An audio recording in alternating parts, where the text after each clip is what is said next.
Today, we're doing something fun. Since Dynovox was nice enough to give us a brand new set of polished headers, we have to pick a truck out. And I'm going to leave it up to you guys to decide which one it is. So we are going to wander through the yard, and we will go over all of the OBS Chevys, 88 to 98 Chevy GMC pickup trucks. And I'll give you a description on all of them and narrow it down to two. And then I will give you guys until June 15th, which is a Saturday, and we'll announce the truck on June 16th on which one's getting these brand new headers. And if you go down to the description below, Dynovox is offering a 10% discount. If you guys are interested in these headers, there'll be a link there. So click the link if you're interested and get yourself 10% off. So let's have a quick peek at the headers one more time and then go pick a truck out. In case you didn't watch the unboxing video, we have polished shorty headers for 88 to 98 Chevy OBS trucks.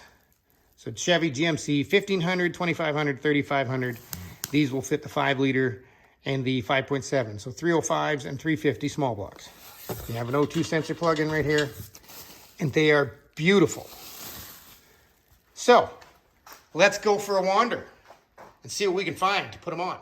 Before we go to our first truck, in case you don't know what headers are, and I just realized this yesterday, I have a lot of viewers that are new.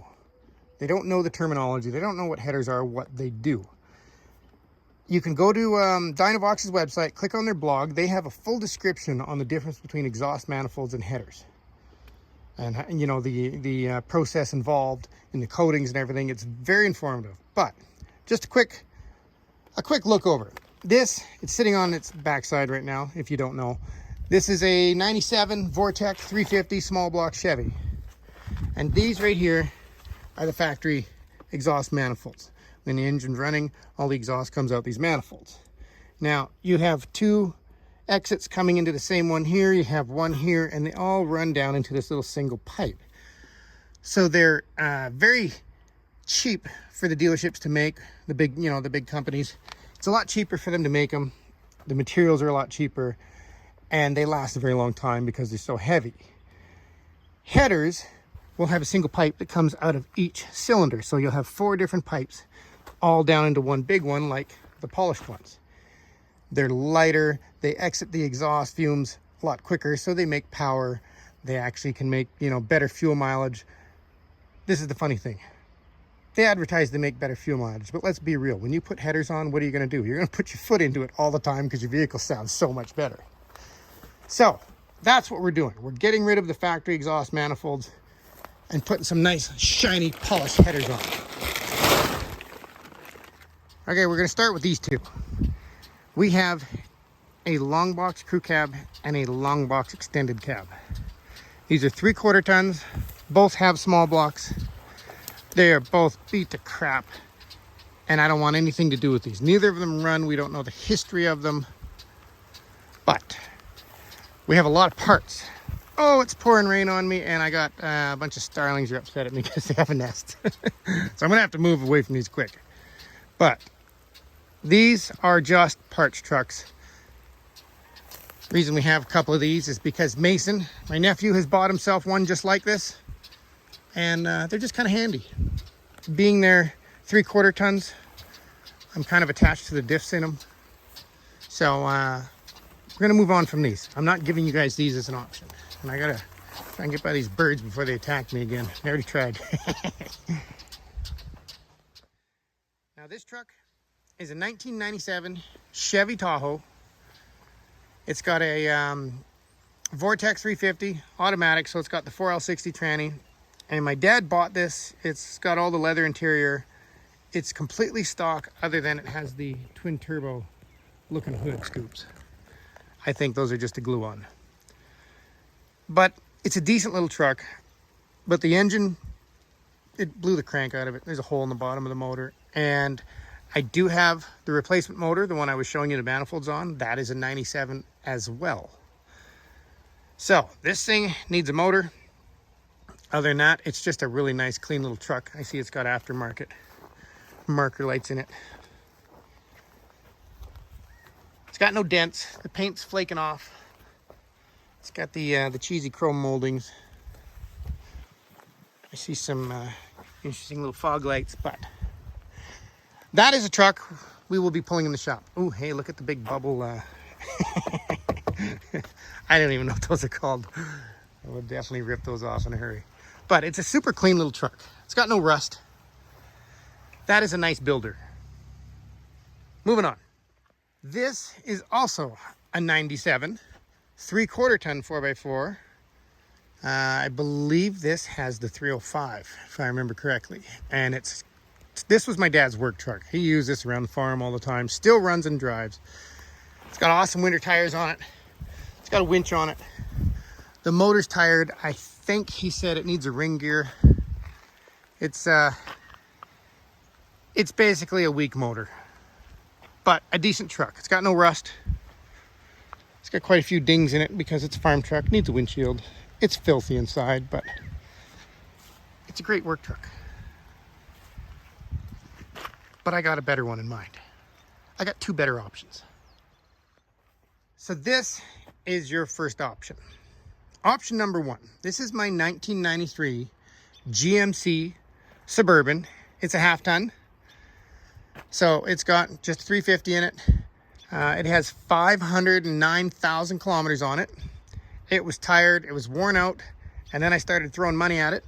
So it has all new fenders, new grille, new bumpers, did a new lift kit. It's got a new body lift, has all new shocks, new brakes on the front. I have new brakes for the rear.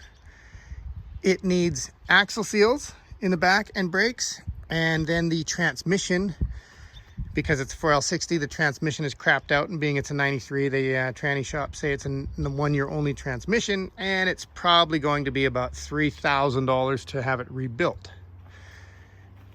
Not only that, we have 509,000. Oh yeah, I also did a new fuel tank and fuel pump in this one, and that lasted for about a year, and then all of a sudden I've lost all power in this thing. Like, you turn the key on, there's nothing. So from what I've been reading online, when you do the new fuel pump from Spectra, some guys have had issues with a fusible link that's by the kick panel on the passenger side blowing, and it loses all power. And I'm hoping that is the problem. My question is, why would it cause that? So we have a tired motor, we have a transmission that's worn out, but this is the very first vehicle that ATP ever owned, and I love this thing. So I am bringing this back to life regardless. But it's going to take me a lot longer and a lot more money to bring this thing back to life, just so we can try the headers out. Which brings me to the next option. This is your other choice. Option number two.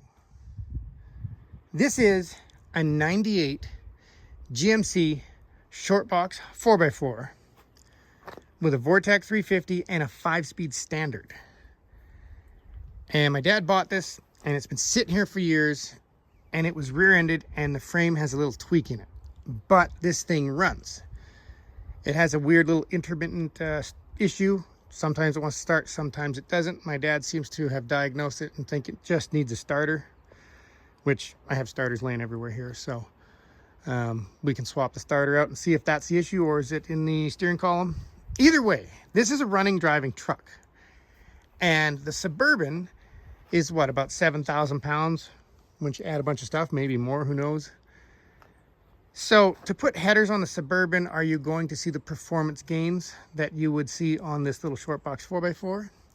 And not only that, just before this happened, I decided I'm pulling this truck out and making this my daily driver, because my Dodge, I have to do front brakes on it now, and every time I do brakes on these things, like it's $1,000 to do the calipers, the rotors, and the pads on the back, and now I got to do rotors and pads on the front, and every time I got to spend money on this truck, it's a lot, because I use it as a daily driver. So I thought, I need something smaller. I need a Chevy that's cheap on parts, and to me, this is the perfect option for the headers. It's light, so we can really enjoy the performance gains. It's completely stock. I forgot to mention, the Suburban has Dynaflow exhaust, I believe, and a cold air intake on it. This is completely stock, and being it's a 98, on their website it says headers fit 88 to 97, And I'm certain they fit 98s too, because it's still just a Vortec 350. So if we pick this one, we can solve that option on their website and prove that it fits 98s. We have a completely stock platform to start with. And really the only thing I have to spend money on is getting the frame straightened. It's not bad. You can see there's a big dent here, and there's one here where it hit the cab, because when it got rear-ended, it's got that little tweak there. And I'm willing to bet it's probably about $600 for the frame shop to fix that. And I'm going to do it anyways. So this is going to be my daily driver that we test all sorts of new parts on. So this is what I would choose. But like I said, I want to know what you guys are into, because it also helps my channel. So if you guys like the Suburban better, well, I guess I gotta swallow my pride and do that, don't I? So what's it gonna be? 98 Vortec 350 with a 5-speed so we can do burnouts? Or are we doing my overlanding Suburban so we can go camping and 4-wheeling? Either way, I'm doing both of them. But that's your rundown. Don't forget, Dynovox is offering 10% if you go down and click the link and you like them. And you have till June 15th to decide on which vehicle. And I will count all the comments and the poll and just total them all off of all the platforms. This will be on Instagram, YouTube, and TikTok as well. And I'll post it on Facebook. So go ahead, start picking them.